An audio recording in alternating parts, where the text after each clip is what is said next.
The rest of the wide receiver group is underwhelming. Kincaid's had some moments. They need a playmaker in the worst way this offseason. I know they keep trying to get it done or pick these guys off. Maybe Keon Coleman will be that guy. Maybe Josh Palmer will be that guy.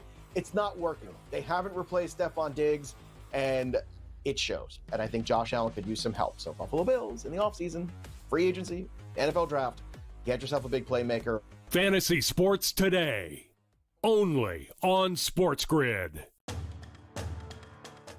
Notre Dame playing very well, in a position to crack the top 12. Now they have to take care of business. Here's what I want from and again, we're going to go over who we think is actually going to make the playoffs here a little bit later in the show. But understand this, Joe. I don't want any ACC in there. I don't want any Big 12 in there. Just give me the Big 10 and the SEC. And Mike, quite frankly, if you just gave me Ohio State, Indiana, and the rest of the SEC, boom, boom. Nah.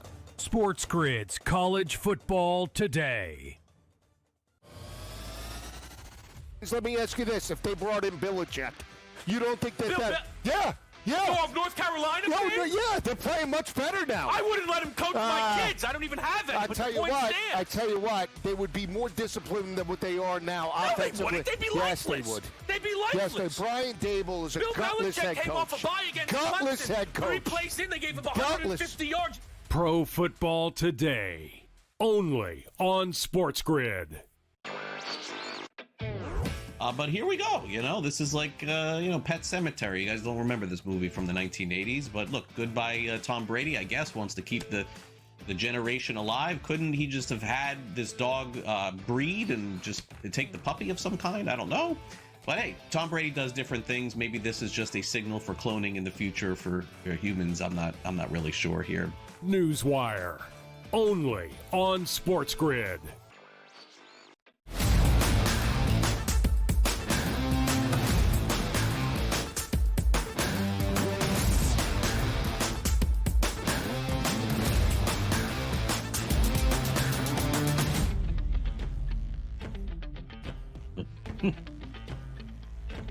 Hour number 2 is just underway on a Hump Day Wednesday right here on the SportsGrid Network. You know the drill. Like when we're here, we get you prepared for the rest of your SportsGrid day. You're getting ready for work. You're headed to work. When you are at work and you're still listening to us here, you have some more informational thoughts that you could share at the water cooler to make you sound smart. Now, granted, your boy DRS, sometimes I think I'm smart. Joe Ranieri, yeah, we think he's smart at times, but we like to have fun and we like to bring the energy to the equation, Joe, to get the people started on their day because we're getting, right now, as you wake up, you're one step closer to the weekend and all of that fun, and our job is to get you there.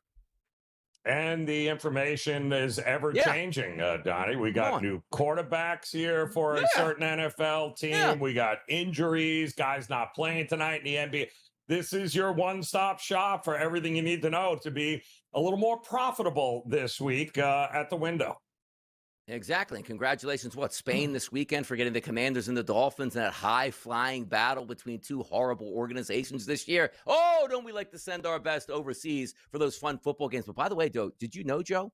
Sunday, we have 13 games on. Like the bye week starting to sort of wind down at this point. It's absolutely fantastic that we get more football here and actually some really big games, which we will get to. But we always like to go over, Joe, the hottest topics across the sporting landscape. That's the early lineup. And Nico Harrison, it had to be done. One of the worst decisions to upset your fan base. Don't you remember, Joe, when this went down? Like the Mavericks fans were so beside themselves that they were threatening everybody to cancel their season tickets. So they had to give a massive discount. And understand that in professional sports doesn't happen. Like the Jets are bad. And the Jets, I think, sent out, ticket flyers for next year. Oh, by the way, we stink, but the price of the brick is going up and you must pay more. Like they were on the cusp of losing their entire fan base in a major city. Nico Harrison out as general manager for one of the worst trades in NBA history for the Dallas Mavericks.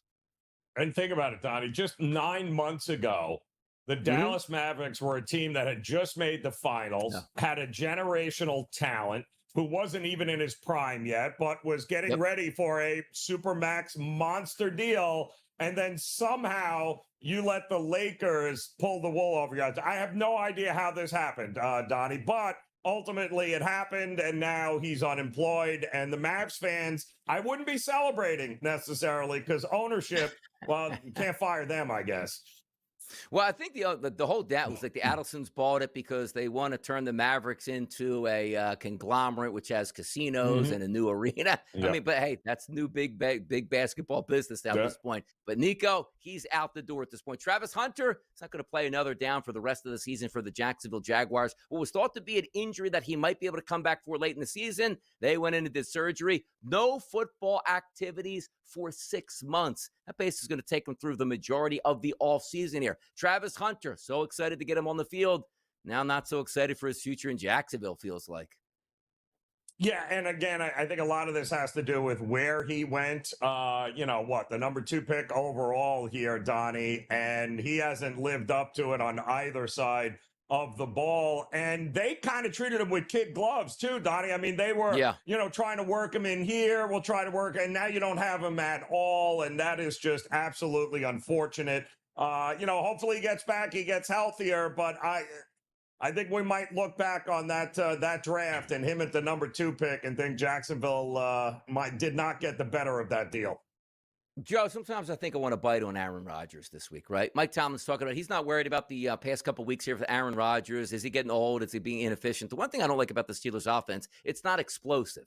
But you do line up this week against the Cincinnati Bengals at home at this point. Everybody is explosive against the Bengals, and I feel like I want to buy back in after that horrendous. Like sometimes as handicappers, we go, buy low. The Steelers are really low right now after that game on Sunday night, and I feel like I want to buy back into them. But Mike Tomlin's like, hey, no issues here on our side. Come on.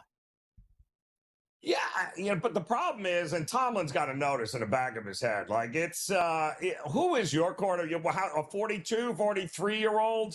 Is that what you're going to bank over the next couple of years? Because they have no ability to go and get a younger quarterback, certainly in the draft. So, Bill Cowher saw the writing on the wall a long time ago, too. And maybe, just maybe, Tomlin, could the Giants be calling? I'm just asking. Could the Giants be calling? Or could USC be calling again and Mike Tomlin get very upset that he's supposedly linked to college football jobs out here in these streets? You know who's not linked to college jobs, but G League jobs? LeBron James. Where is he, down in El Segundo, warming up there with the G League, getting some minutes in? And by the way, LeBron, last time I checked this, NBA's been rolling for a couple weeks now. Where are you, buddy? Yeah, and I still don't think we're going to see him until December. And what's the rush here? As long as the Lakers can stay afloat, it's a very long season. They're never going to outdo the regular season for OKC anyway. So, Donnie, hang on to G League. Do whatever you want to do. Write a screenplay. Do some commercials. Whatever you want. We'll see you in January. Hear me out from Nike here. LeBron James returns back Christmas Day with a new pair of shoes on that he can sell, and the King is back in the game in L.A. We'll see what happens. How about other NBA news, which we talked about to end hour number 1? The All-Star format is changing. Good luck trying to keep up with it. And understand this, too. We watch the NBA All-Star game because there's not much going on that Sunday night, and it's something that you can bet. Now, granted, 300 points in a total, and this team minus 2.5, you don't know who's going to play, who's going to be the MVP. We get that. People throw their money down on. But the one thing that upsets the betting public more than anything is when they actually don't even know the scenarios that they can actually bet on here. This is a disaster for the NBA. Go back to East, go back to West, and be done with it. If that doesn't work, just end it altogether. Listen, if the players don't buy into it and you don't play any defense, nobody cares. You're expecting the fans of the NBA to care about watching guys, in a 350 point game where they don't look like they care. Nobody's trying. It's not fun. And there's a reason why the ratings tanked and have been tanking year after year, Donnie. If the players don't care, the fans are not going to care. Hey, remember that? How many hey, we're going to have 2 captains. They're going to pick their team. That nothing has worked. Just go back to East versus West. And correct me if I'm wrong, too. Didn't LeBron James show up to All-Star Weekend last year and then sit out at the last minute and didn't even play? Unbelievable stuff live from the All-Star game. And I'll tell you some things here is I wish this guy could play in an All-Star game, but he can't, not because of the rules, but because of his knees. Joel Embiid signs a massive extension, immediately has knee troubles once again, and now he's out for the Sixers, it looks like, for the foreseeable future. And it's not even the same surgery on his knee that was even the case with this new injury, Joe.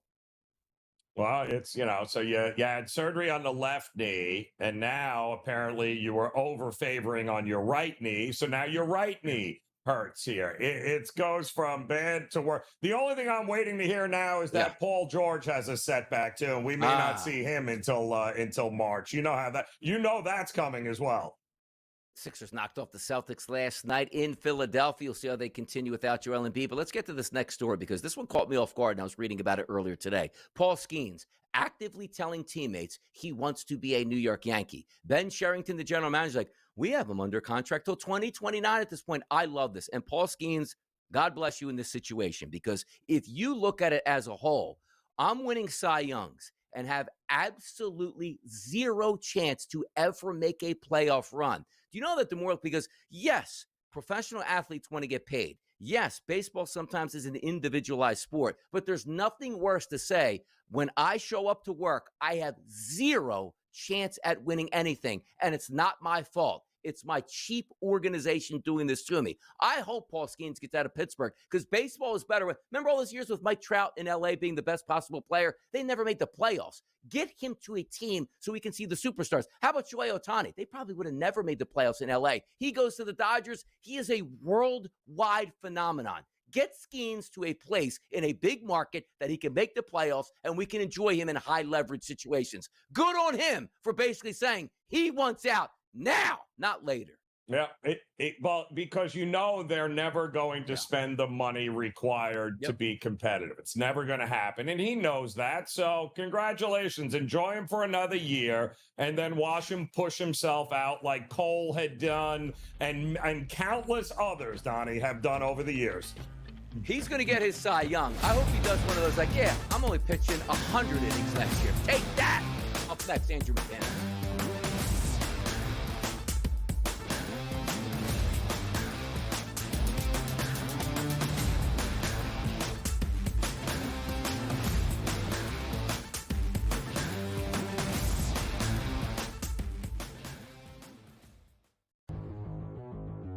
The rest of the wide receiver group is underwhelming. Kincaid's had some moments. They need a playmaker in the worst way this offseason. I know they keep trying to get it done or pick these guys off. Maybe Keon Coleman will be that guy. Maybe Josh Palmer will be that guy.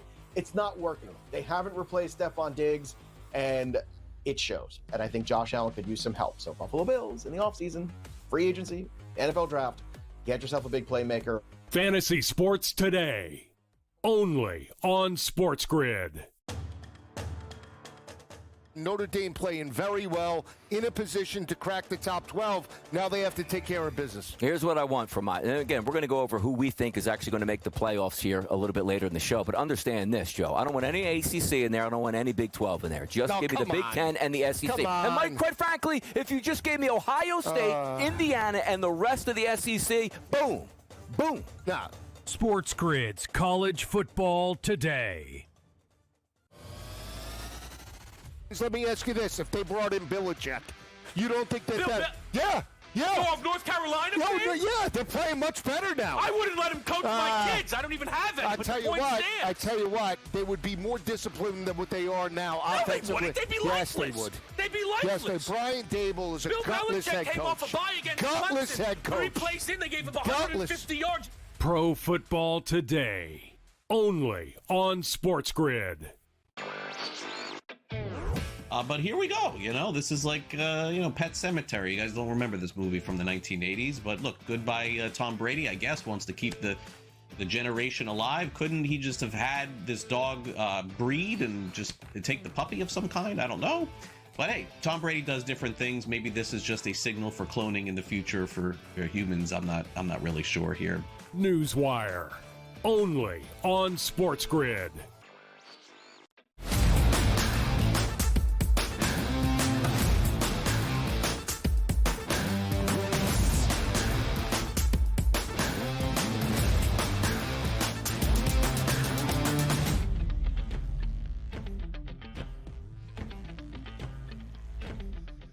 Time to talk some hockey on the early line on a Wednesday. And exciting times last night. A lot of games on the card last night, Joe, which included a high-scoring Bruins game where they knocked off the Maple Leafs. And by the way, the Maple Leafs 1-4 on the road, 8-8 on the season. Certainly not hot times there in Canada. But out of these games that we saw last night, Joe, did anything rise up to you and say, ooh, that's an interesting outcome, or you enjoyed that game, or heck, Joe, you even won a bet on last night?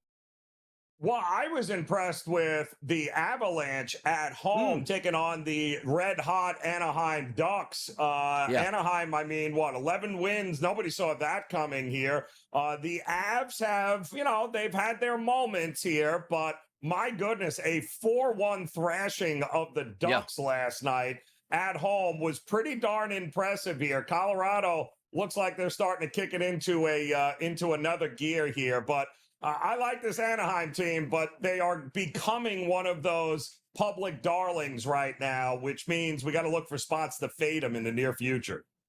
By the way, a couple big road wins last night, Joe. By the way, the Kings took on the Canadians. The Canadians came in this game 10-3, decimated them 5-1. A big night last night. Kopitar got an assist, and he was a +3. But how about this one, too? The Hurricanes, one of the teams you think is going to factor into the Eastern Conference Championship. The Capitals went on the road and blasted them 4-1 last night with Carlson picking up a couple assists there for the Capitals. Yeah, didn't see that one coming. And the Canadians, Montreal cracks me up here, Donnie, because how many more one-goal games are they going to win here? They have a majority of their games they have won have been of the one-goal type. So, listen, we've seen that over the years too, right? You get a lot of puck luck and you win those one-goal games. It's like, all right, congratulations, like in the NFL where, all right, Kansas City, how many one-score games are you actually going to win until it starts going the other way? You got to wonder that about the Canadians as well. By the way, you don't get those true bottom feeders. Granted, there are some teams that are really bad, but in hockey, it feels like everybody's always in the race. You look at the Atlantic Division, like the Canadians, the Bruins, the Senators, the Lightning, the Red Wings, and then you finally get to the Florida Panthers down there, the Toronto Maple Leafs. The Sabres, not really that good of a team. But let me ask you a question on this. Metropolitan Division, the Pittsburgh Penguins, not a lot of expectations coming into the season, opened up well, lost their last 2 games. Is they just going to fade out because they're just too old to play an entire NHL season? What's up with the Penguins? Any legitimate chances for them to make the playoffs this year? Well, listen, when people have been screaming about the Penguins to unload, the aging stars that they have in those contracts and start to rebuild, that's been going on for a very, very long time. But the problem is, the Penguins have a hard time moving on. And the fan base, let's face it here, they're going to, it's put up or shut up time here for the Penguins. They've got to decide what they're going to do. Malkin is a 39-year-old center, and you're still paying this guy millions of dollars. You've got to figure out, when do we hit the reset button here in Pittsburgh? You Malkin, you got Letang, you got Crosby. It feels like I was running around in middle school at this point by the time they started their career, and they're still actually playing at this point. So I find that interesting to myself as I look at it and say, ooh, how can they get through it, or how can they play this year? And we'll see how it turns out, but certainly stars. And also, Marc-Andre Fleury, correct me if I'm wrong, they just basically brought him back for the preseason and have him play a couple games to get a standing ovation. How about that? Yeah, you got to love it too, man. Some of these guys, though, it's time to go, man. You got to go. I will say this. I don't think the Penguins have anyone else other than Ryan Graves under contract to 28, 29. So they will have really 0 long-term commitments coming up. And now is the time to hit the reset button for Pittsburgh. Hit the reset button this morning right here on the early line. Let's talk some more hockey and bring in Andrew McInnis here. This man knows hockey. He knows he's ready to go. And also, I got a lot of questions for him this morning. Andrew, how's it going this morning? Good morning, guys. I'll tell you what, a lot of surprises so far this NHL season. We're waiting to see things change. As a Montreal Canadiens fan, I would love to see Crosby request a trade, go somewhere like Montreal. But if they keep winning, they're not going to get traded if he keeps winning. This Pittsburgh team's looking pretty good, guys. Absolutely. But okay, so we got you on tonight. 7:30, the center of the universe revolves around the Philadelphia Flyers. We know this, Andrew. Edmonton and Philadelphia tonight. Philadelphia is an underdog here. Edmonton hasn't played that great yet. Any expectations tonight for this game? Me being a Flyers fan, what do you see tonight between Edmonton and Philadelphia? So, Donnie, the only thing I'd be worried about in this one is that the Oilers finally kind of broke off after playing horribly for a little while. They finally got things together. Now, the funny thing is, we could argue, is that they won a game they probably didn't even still deserve to win. they were down against Columbus. They were big favorites. And you know, if you want to talk about fade the public, everybody in the world took Edmonton against Columbus in that one. But now this is a spot here where I want to wait until a team finally wins one and gets some goals on the board. Then I want to back them. So I hate to do it to you, Donnie, but I think the offensive output is simply enough to do it for this Oilers team against Philadelphia. Like a team like Columbus kind of worried me against Philly or against Edmonton just because they have the offensive output. But Philadelphia near the bottom of the league and dangerous chances created. I hate to do it to you, but I think Edmonton somehow can build momentum off that win, even though it was ugly, and they'll get it done tonight in Philly. So I hate to do it to you, Donnie. All right, let me just see. Oh, okay, the Rangers are on the road, so we should probably back them, right? Andrew, is that how it works? I mean, Tampa's been good, but the Rangers have been much better on the road than at the Garden, strangely enough. Yeah, sounds about right to me, Joe. You check the location, check where this game's being played, and you lock in your bets. You know, honestly, hats off to the Rangers for finally winning one at MSG, but I'm right there with you. I think this is a really good number on the New York Rangers. And, you know, a lot of times that we talk about fading a team first game back after a road trip, and I talk about maybe if it was an unsuccessful road trip, you wouldn't want to fade that team. But if it was a successful road trip, this could be a particular spot where we do see Tampa Bay be a little bit light, be a little bit flat. I think it could be a good spot to back the New York Rangers. And, you know, guys, I know that we can say sometimes a team can build positive momentum, even if they didn't come off a win against the most impressive team. I don't care who the Rangers beat in their previous game. It might have been the Nashville Predators. I don't care. I think momentum is on their side. I like this spot for them. He's Andrew McInnis. Thanks for joining us on the early line to talk a little hockey. We'll talk to you again soon, Andrew. Thank you. Thanks, guys.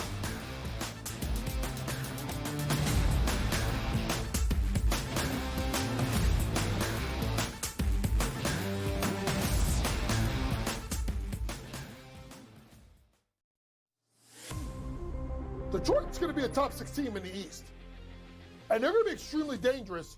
And it may be fun to watching that Central Division between Detroit and Cleveland. Kind of makes you think back to the old early 2000s with LeBron and obviously the Chauncey Billups-led Detroit team. But Detroit basketball's back. Pro Basketball Today, only on SportsGrid. His daughter, she's on the OF. Okay. She's on the OF is now. that right? Yeah, she's on the OF now. So he's got an OnlyFans daughter and a little son who says he can beat Curry and LeBron. And he's coaching a team that was down 17 to Keep nothing. that dude away from polite society. Okay, by the way, I'm with you. I didn't know any of that is Numerous pops gotta go. The Craig Carden Show, only on SportsGrid. I can just cash out and say, see you later, bye-bye, and sell that contract. So there is a big difference. I've already said I will never, ever, ever again make a future bet with a sports book where the money gets tied up and I have to wait till the outcome of the event. Don't have to do that. All future bets for me are going to Kalshi. The Early Line, only on SportsGrid. And the major thing you're going to say about Tom Izzo for the jump is, Tom Izzo don't duck anybody. You want to hear who they have to play preseason? Kentucky, Duke, UNC, and Arkansas. This is not the Jimmy Boeheim Don't Leave New York Carrier Dome Classic. This guy plays people. College Basketball Today, only on SportsGrid.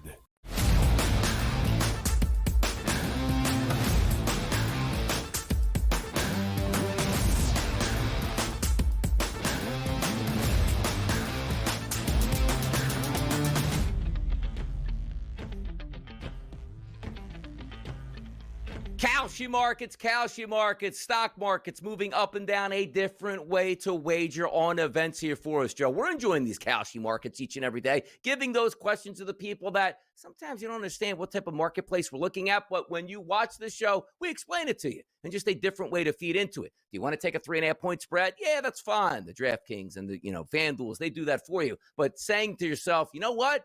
I think I have a jump on a team. I'm going to treat it like the stock market. I'm going to buy low and I'm going to sell high. One of those questions comes up, Joe. Who is going to win the AFC Championship game this year? Kansas City, Buffalo, Indianapolis. And again, Kansas City, if the season ended today, would not be in the playoffs. Kansas City, even at Kalshi, is a favorite to win the AFC. And if you plunk down, as I see right now, $100, $417 is your payout on those Chiefs, Joe. Do you trust the Chiefs to win the AFC here on Kalshi? Oh, it's so hard to bet against them, Donnie, but it's buy low, is it not? Here at 24 cents, because what happens if they got an interesting schedule coming up. It's not they're not cupcakes. So the more of those games they win, Donnie, that number is going to be closer to 40 cents here, I think, in a couple of weeks than it will be 27 cents. So that's what makes the Kalshi markets very, very intriguing, is that you only need them to win a couple of games here, I think, moving forward before that number starts to rise. Yeah, we'll see what happens. You're just comparing, different sites, like look at FanDuel compared to Kalshi. The one that intrigues me, Joe, if you hit the drop-down box on the AFC, at least, of course, Kansas City and Buffalo up top. You go down two more spots. It's the Baltimore Ravens at 14 cents, which means you place a $100 wager down, your payout is $715. If you go to FanDuel today, they're a 7-1 price, so a $100 wager pays back $700. So again, shopping between marketplaces, and understand this. If you bet on Baltimore, they go on a 5-game win streak, that profitability is going to be sky high, which you're able to take that money out even before the result is even final. That's the fun part about doing things here with Kalshi. If we flip it over to another market, Joe, pro basketball champion here. Who's going to win the NBA championship? Boy, it's a high price right now. If you're looking to bet Oklahoma City, $100 plays back $323. Second place is Denver, then Cleveland here. Any thoughts on the marketplace, Joe, that you might be looking on Kalshi to bet the champion of the NBA? Yeah, I'm wondering, is OKC is probably, in most other markets, a 3-1 favorite anyway to repeat, which is kind of absurd, Donnie, given the fact that here we are, a little over a month into the season, and already they're down to 3. It's like the Scotty Scheffler of golf. That's what OKC has been now, is that nobody is going to give you an opportunity to back them and make a whole heck of a lot of money. But that's the beauty of Kalshi. I don't need to lock up money and wait until June when somebody is crowned. I can make money along the way and pull it right out and invest in something else. Get busy with it here. Another market we're looking at today. Offensive Rookie of the Year in the NFL. Emeka Egbuka here is the favorite, listed at 53 cents. So if you're going to put a wager down on him for $100, that would pay back $189. And by the way, he does look like the marked favorite right now. And of course, Jackson Dart, if he didn't get injured, he'd be in there, but I think they slow play it coming back. He's not going to have the statistics that you would like. Tyler Warren, great tight end for Indianapolis, having a good season. Tet McMillan for Carolina. Ashton Ginty at 2%. Quinshon Judkins, 2%. Is it Egbuka going to run away with this thing, Joe? I don't know. He's already been hurt, but Tyler Warren is intriguing to me because he's a big part of that Colts offense there and found his way into the end zone in Berlin there last game. And I think he's got a pretty good shot if he continues going along here. Danny Dimes and Shane Steichen are going to figure out a way to get him the ball, and he could be very intriguing, I think. You know, because as I look at this market here, right, like Egbuka is the favorite, and he should be. He's been really good, and Baker Mayfield's going to throw him the football. They're going to play in big games down the stretch, and they'll probably win their division. Jackson Dart, I don't think has a chance to. Not only he didn't start the season, he did play well, but I just don't think he's going to have that same type of usage rate down the stretch to win that. Warren is intriguing, but again, he's a tight end. Like Tet McMillan has a chance if they throw the ball in Carolina to put up big numbers. Genty's down there, Judkins, Henderson. Is like, if you had to take a flyer, like let's just take Egbuka out of the equation and Jackson Dart because he's injured and you said you like Tyler Warren. Who's that flyer guy, Joe? Is it McMillan? Is it Genty? Is it Judkins? Is it Henderson or somebody else?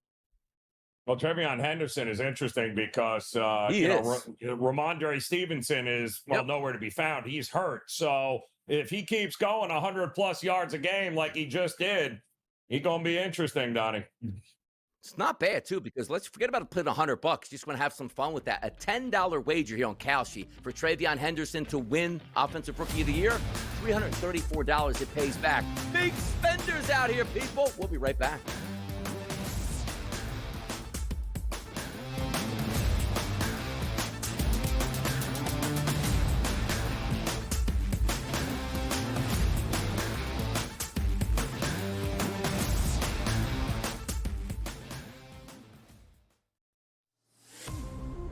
Detroit's going to be a top 6 team in the East. And they're going to be extremely dangerous. And it may be fun to watching that Central Division between Detroit and Cleveland. Kind of makes you think back to the old early 2000s with LeBron and obviously the Chauncey Billups-led Detroit team. But Detroit basketball's back. Pro basketball today, only on SportsGrid. His daughter, she's on the OF. Okay. She's on the OF is now. that right? Yeah, she's on the OF So he's got now. an OnlyFans daughter and a little son who says he can beat Curry and LeBron. And he's coaching a team that was down 72 to Keep nothing. that dude away from polite society. Okay, by the way, I'm with you. I don't know any of that is. Numerous pops gotta go. The Craig Carton Show, only on SportsGrid. I can just cash out and say, see you later, bye-bye, and sell that contract. So there is a big difference. I've already said I will never, ever, ever again make a future bet with a sports book where the money gets tied up and I have to wait till the outcome of the event. Don't have to do that. All future bets for me are going to Kalshi. The Early Line, only on SportsGrid. And the major thing you're going to say about Tom Izzo for the jump is, Tom Izzo don't duck anybody. You want to hear who they have to play preseason? Kentucky, Duke, UNC, and Arkansas. This is not the Jimmy Boeheim, don't leave New York, Carrier Dome Classic. This guy plays people. College basketball today, only on SportsGrid.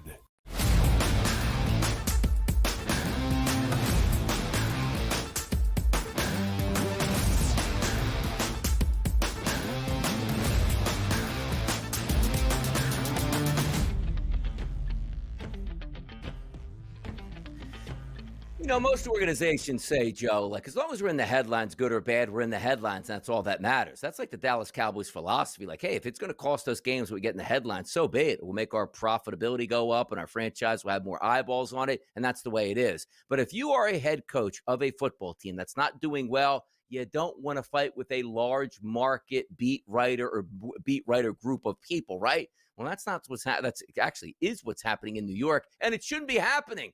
Let's go to Aaron Glenn here, fighting with a reporter. Man, come on now. Well, I'm telling you that's Rich. He's not here, though. AG, well, you better call him. No disrespect to you or Rich, but like we want to hear from you. You know, like that. You guys have been here. You guys have been hearing from me, but now since we're just reporting stuff, you know, that I haven't said, then maybe you should ask him. Thanks, everybody. See how I'm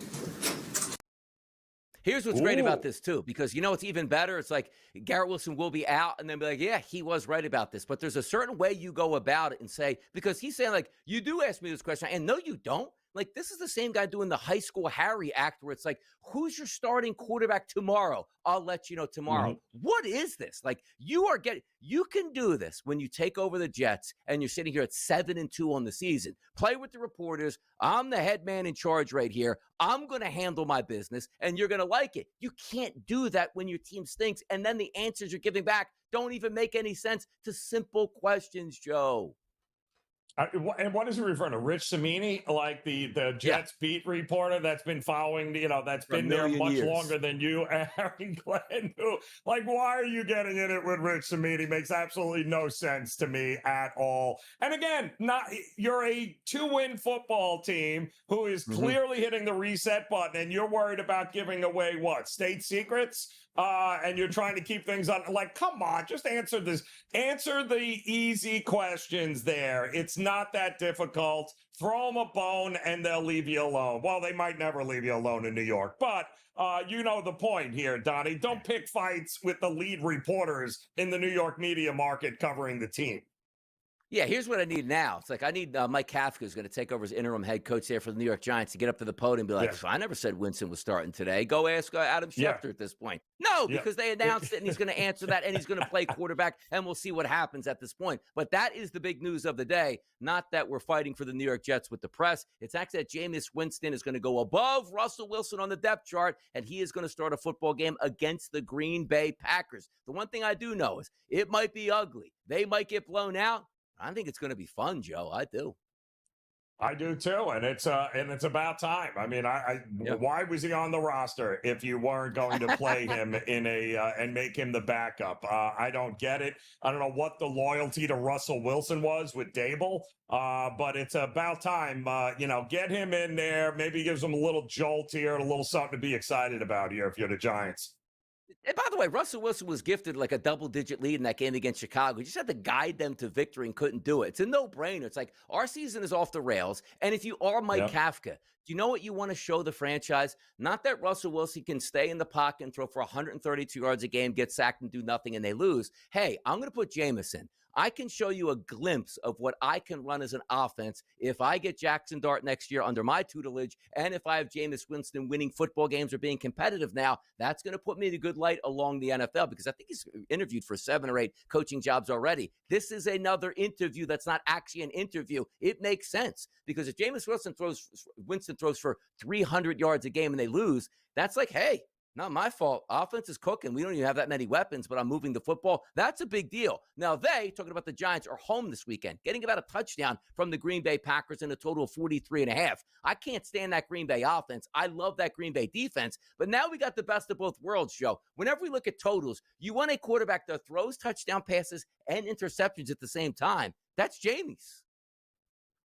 Yeah, exactly correct. And expecting points, and maybe more points here. And listen, should be a good opportunity for a get-right spot for the Green Bay Packers. But again, there is nothing. I mean, already LaFleur is having to answer questions about, hey, do you feel like you're on the hot seat? What about the play calling? You know what does away with all of that, Donnie, is winning games, especially the ones you're supposed to win. So I'll be interested to see, does this line continue to grow throughout the week, or do we start to see now you got Jameis and you got the fired coach bounce that everyone is going to be betting?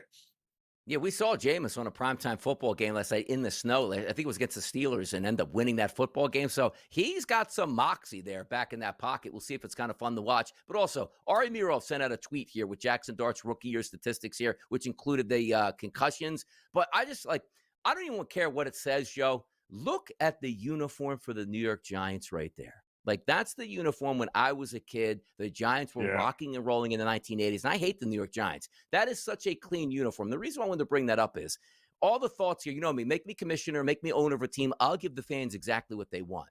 Wait till you see tomorrow, and I hope the graphics department gets it together, the uniform that the Patriots are wearing tomorrow instead of their true throwbacks. It upsets me. Like, the Giants, give them if you're a Giants fan, which I'm not, Joe, and I see that picture of Jackson Dart, isn't that the uniform you want every single week? No? Am I wrong? I'm not a Giant, but am I wrong?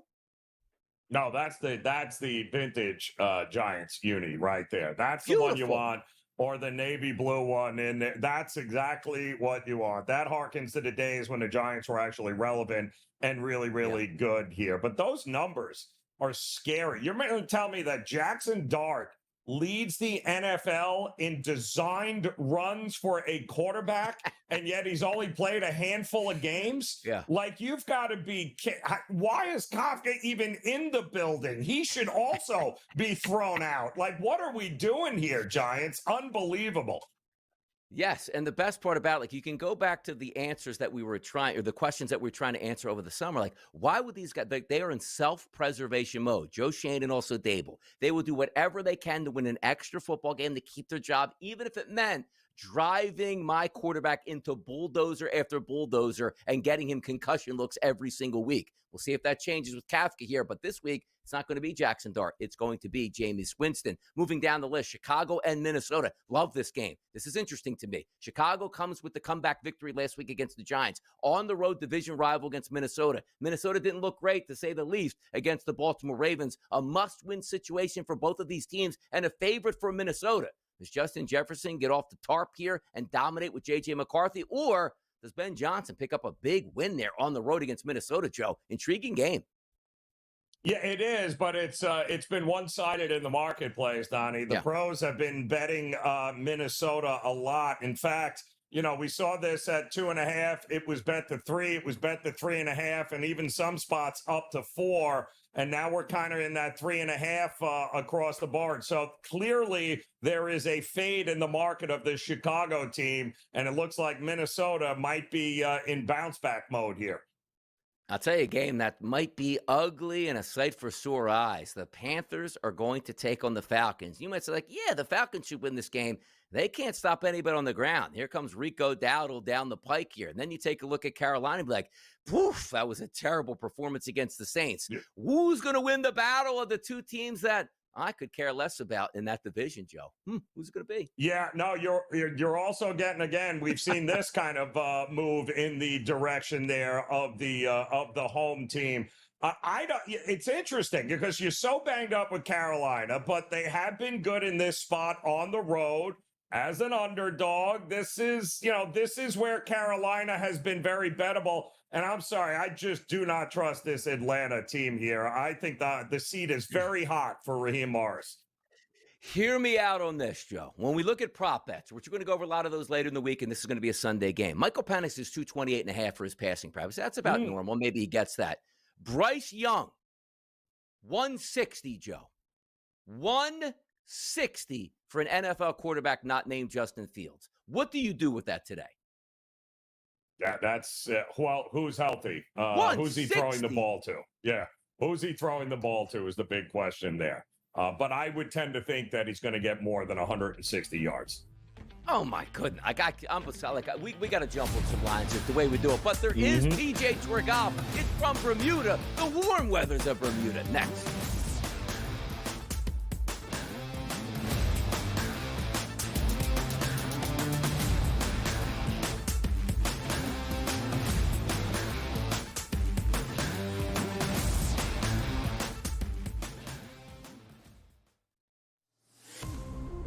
Detroit's going to be a top 6 team in the East. And they're going to be extremely dangerous. And it may be fun to watching that Central Division between Detroit and Cleveland. Kind of makes you think back to the old early 2000s with LeBron and obviously the Chauncey Billups-led Detroit team. But Detroit basketball's back. Pro basketball today, only on SportsGrid. His daughter, she's on the OF.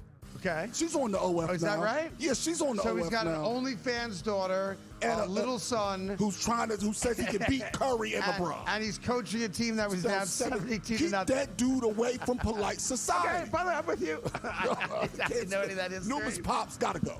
The Craig Carton Show, only on SportsGrid.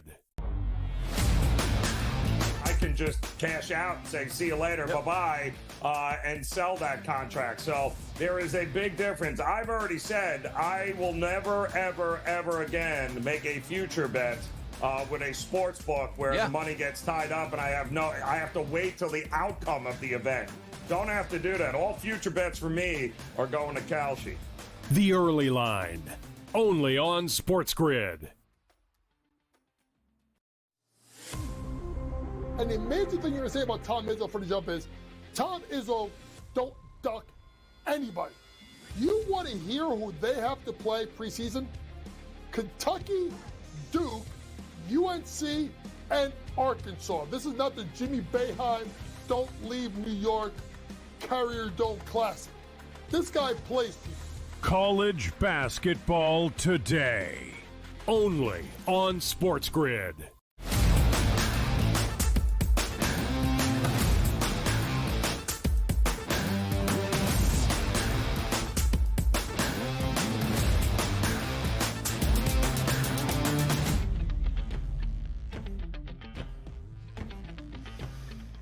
cold in the Northeast right now. We don't like this. It's the month of November. Like, times are starting to shift over. The days are getting shorter. And if you have to put those sticks away for the winter, at least you want to watch some action on TV. I'm Donnie Rightside. He's Joe Ranieri. Now we bring in Keith Stewart, our resident PGA professional, to keep us in the know in golf. How's it been going, Keith? Donnie, Joe, you know what? The winds of change are coming on the PGA Tour, and the guys are going to feel it this weekend out there in Bermuda. Boy, is it going to blow. Yeah, by the way, yeah, that's a pretty good feed in right there. By the way, we haven't talked to you in a while, so we need to keep up to date on all the PGA activities. But first, let's get to the Butterfield Bermuda Championship. This is from the island of Bermuda this week. We take a look at Port Royal Golf Course. Start with us here, Keith. The expectations of these golfers and how this actual tournament sets up with the place that they're playing. Well, guys, here's the underlying story right now.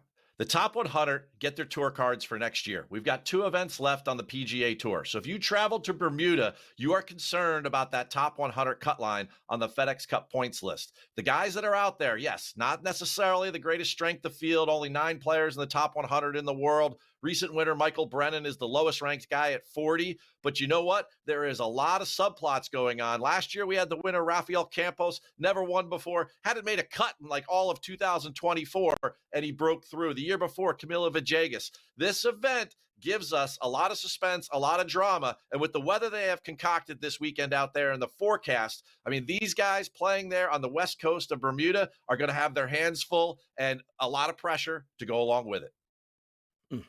Yeah, it's funny, Keith. Last time we talked to you, we said, this little mini season is a good time to get some of these guys at 100 to 1. Yeah, thanks, Ben Griffin. Appreciate that last week. But am I missing something here, Keith?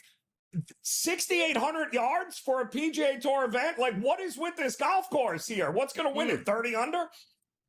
Well, Joe, I mean, let's not jump out of your chair down there in Florida, okay? Places like Pebble Beach, these coastal golf courses, that can be weather affected. They have to be a little bit on the shorter side. I mean, last week it was 7,400 yards, and the guy shot 29 under. So, don't get too hung up on the length. And by the way, I don't begrudge Ben Griffin in the 3-putt at the Procore when we did have him. I begrudge him now because Garrick Higo hit it in the weeds, and I had him last week. But I digress. Let's move on to Bermuda. But here's the deal, right? Don't get caught up on the 6,800 yards or the par 71. This golf course, right? A couple of Keith's keys for you guys. You can get yourself in trouble here in the wind. Very, very hilly. Bermuda as an island is the top of a volcano. That's the rim there that is the surface of the actual grass. It's super hilly, the terrain, and this wind that we keep talking about, or I'm alluding to, it's going to be 20, 30 plus miles an hour over the weekend, right? It's coming out of the west. Well, I got good news for you, Joe. The golf course sits on the west coast. That's actually bad news. These guys are going to get blown away on that back 9. It's going to be super challenging. So for Keith's keys this week, I'm definitely looking at a birdie to bogey ratio. They're going to make tons of birdies, but they got to stay away from those bogeys. The second thing is that approach play has been the thing here, and especially with your wedge. Now, you talk about the length of this golf course. It's short, so you end up with a lot of short clubs that hit the ball, high. And it's windy. So that's kind of the crux of the issue here, the challenge that these guys face. They have to be able to flight their wedges. They have to be able to control their spin. And then the third thing is that this is grainy island Bermuda grass. Much like the Paspalum last week in Mexico, these guys have got to be able to putt Bermuda. The guys that are good down in Florida, the guys that are good on these coastal golf courses like Sea Island next week, those are the guys that were interested. Those are 3 keys for this week. Let's go with the early leans on the early lines to make some money here. Richard Hoey, I see here, at least at FanDuel, at a 19 to 1 price here to win it. You're getting some good options, Keith. Who are your options this week? I don't like Ricky Hoey as the favorite, and I'll tell you why. He can't gain with the putter. The guy's a brilliant ball striker, but you got to be able to putt this week. I just brought it up. So I'm going to go down a little bit further, and some of the odds boards this morning, like DraftKings, had Nico Echeverria up at plus 3,000. He's coming off a 9th, a 14th, there in Mexico. And then you know what? He is a great Bermuda grass putter, a great wedge player, and he's trending. The second guy, Sammy Valimaki, who I like to call Sammy Vala making us money, right, Joe? I mean, this guy, he's sitting right at plus 5,000 this morning, middle of the board. You talk about these long shots. You got to remember, if you go after a guy that's 100 to 1 this week, he's normally 300 to 1 in a normal field. So these guys at 50, 60, 40, these are the guys that are usually right around triple digits. But due to the strength of field, I love Sammy Valimaki. He was runner-up last week to Ben Griffin, lost by a couple strokes, but the guy made 30 birdies. He's a great approach player, and he's great with long par threes, which is one of the very good keys for this week out there in Bermuda. Talk to me about the old guys, though, because you talked about a top 100, right? That's what it's all about. Well, Matt Kuchar is 110, I think, last I saw here. So he's got 2 events to try to climb into it. What is he, 40 to 50 to 1? He had a good showing last week, and he loves those island courses, like you said. What about Cooch? Joe, this is a great grab and a great read for yourself. I mean, he was great at Sedgefield at Wyndham. He missed the playoffs, but then this fall, he's been very, very good. I bet him last week as an outright in Mexico. And you know what? I tell you what, it was a little bit of a heartbreaker because I had him for a top 10. He had an eagle putt on the final hole. He leaves it on the edge, makes birdie, finishes T11. But you know what, though? He's trending, and he's the type of guy over there, Brendan Todd, Camilo Villegas, Seamus Power, these guys that are great wedge players, great putters, don't hit it necessarily very far, but you don't have to. You brought up the 6,800 yards. I love me a little Cooch this week. The human ATM has been collecting all fall. How about this, Keith? Let's take a look at some of the future events on the PGA Tour, maybe non-sanctioned events. We're getting the Skins game back on Black Friday. But you know what I like about this? Smart by the PGA. Don't put this on at 3:30 in the afternoon when we're watching football. Give it to us in the morning, Keith. A 9 a.m. start for Schauffele, Thomas, Bradley, and Fleetwood. Smart, PGA. Smart. Well, I tell you what, they chose the East Coast for the venue, right? Golf's played in the morning. They're getting the golfers before all the other sports take over. NHL, NFL, you mentioned, Donnie. They have a great crew. They've got some guys that can add some candor, and that's always been kind of the issue with these match play events that are made for TV is that we've got JT, we've got Xander, we've got Keegan, we've got some guys that are going to be able comfortable with one another and create some banter. I love where they're going with the Skins game. And we've got the Hero the week after that. So don't stop watching your golf. We got more to come. We do, Keith. Real quick here. Tiger Woods, does he swing competitively next year in 2026? Come on now. What do we got? Of course he does. He's Tiger Woods. He's got to come back, even if it's just with Charlie at the end of the year and the father-son. Let's do it. That's Keith Stewart here, our PGA Pro. We love Keith Stewart. We'll talk to him soon, getting us caught up to all the PGA stuff we need to know. Thanks again, Keith. We'll be right back.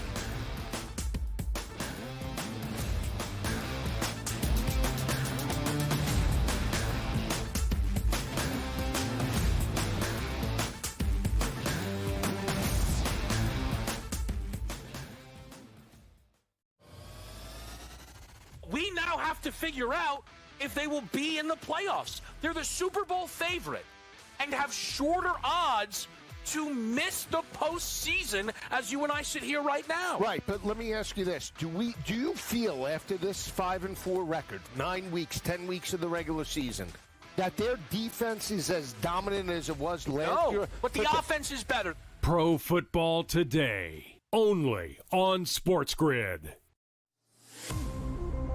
Fly Pelican, more like grounded Pelican. The Pelicans are 0-6 to start the season. Their main guys aren't their main guys. And it comes to a point where, what do you do if you are Joe Dumars and the leadership of New Orleans? Pro Basketball Today, only on SportsGrid. You want to throw $12, $13 million at Kiffin? That's always a possibility. Summerall, they lost the other night to, in that matchup to UTSA. Or do you go back to potentially the mad scientist and Nick Saban, give him, complete control of the athletic department and see if he could turn it around? We'll see. But whatever they go, they're going to need a coach to hit the ground running. SportsGrid's College Football Today. His daughter, she's on the OF. Okay. She's on the OF Oh, is now. that right? Yeah, she's on the OF now. So he's got an OnlyFans daughter and a little son who says he can beat Curry and LeBron. And he's coaching a team that was down 72 to nothing. Keep that dude away from polite society. Okay, brother, I'm with you. I didn't know any of that is. Numerous pops gotta go. The Craig Carton Show. Only on SportsGrid.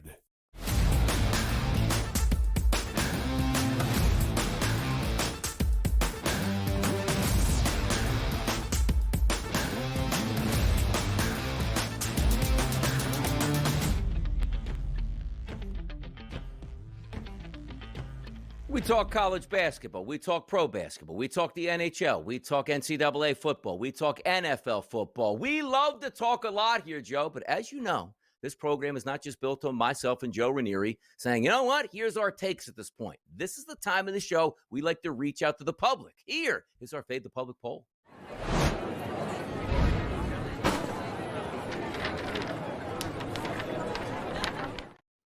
Come on, people. Where are you at? Well, you know where we're at. It's at SportsGrid on X. If you're not following us, you're doing something wrong here. And also, check out our SportsGrid app, man. One of the best in the business where you can follow along with your favorite hosts, including myself and Joe Ranieri and our winning ways, which we will get to in just a few moments. But the question that we asked the public today, who are you taking for the FBS National Championship this season? And we gave you 4 options. Number 1 option, Ohio State. Number 2 option, Indiana Hoosiers. Number 3 option, Texas A&M Aggies. And number 4 option, the Crimson Tide of Alabama. Price points included as well. No surprise, number 1 is Ohio State, live right now with 44.1% of the votes. Joe, Ohio State, the best team, and number 1. Do they get your money too? Listen, they are the champions until somebody beats them, and they're certainly playing like champions again here. New quarterback, some new faces, a lot of new faces on the defense, but the schedule, Donnie, has not exactly been the toughest. So I'm not sure. Is this defense as historically good as the numbers say they are? I think we're going to find that out with them, but I still think getting Alabama at that price, Donnie, is the way to go. I can't remember the last time we can get Alabama at 7, 8, or 9 to 1. I think they're a good bet because I think they also have a Heisman winning quarterback on that team. Boy, that SEC finish is going to be absolutely incredible. And there are going to be some tears from teams that don't get in here, but that's why we decide everything on TV, Joe, not on the football field of who's going to pick the actual winners and losers who make it into the college football playoff. And also, I am looking forward to that Big Ten championship game that's going to be played between Indiana and Ohio State. It's almost like round 1 of a heavyweight fight. Good stuff on the horizon here for college football. But now, Joe, you picked up a winner last night in college football. It was spectacular. I came up a little bit short in the NBA on a public fade. I got a good public fade coming up. You got a good wager, and this is bye, bye, bye.